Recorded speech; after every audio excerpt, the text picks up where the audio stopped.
Sénégal dañuy exporter du sel brut ba pare di importer du sel iodé parce que industrie la ñu bëggul taxawal di traiter fii xorom bi def ci valeur ajoutée muy ay milliards dul jeex mun a créer emploi fii à Fatick muy potentiel boo xam ne au lieu mu doon jafe-jafe ci waa Fatick ñu naan xorom bi mi ngi yàq mbay mi xorom bi mi ngi yàq ndox mi. xorom boobu dafa war a doon un atout stratégique pour le Sénégal. dugub bi faaw rek ñu moderniser ko ci nañ koy bayee waaye dugub bi foo ñu transformer ko fii localement.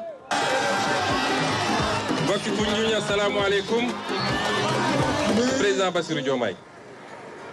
problème mu ndox dafa mus a doon yitteem. premier conseil des ministres la joxe ndigal. bëgg ñu xoolaat condition yi ñuy joxe contrat. nga xam ne ñoo yor ndox mi ci àll bi te ñëpp di ko joytu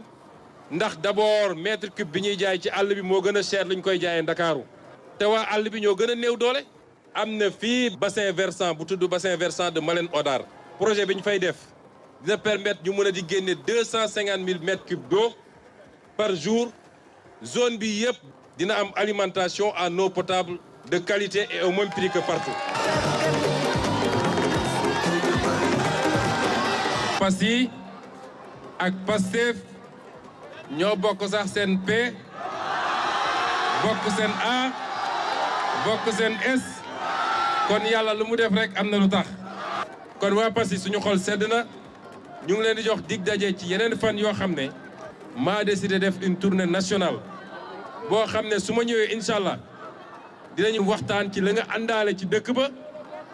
waa dëkk ba wax la ñu gis wax nañu léegi pooru Daxonga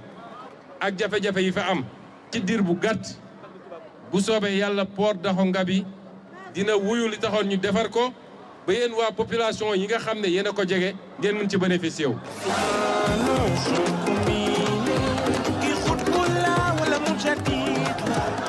di nuyu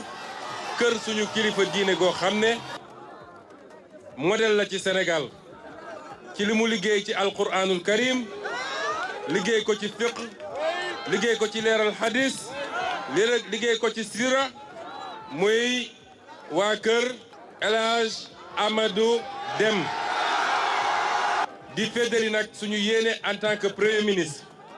lépp li nga xam ne bind na ko ñu jàppale famille bi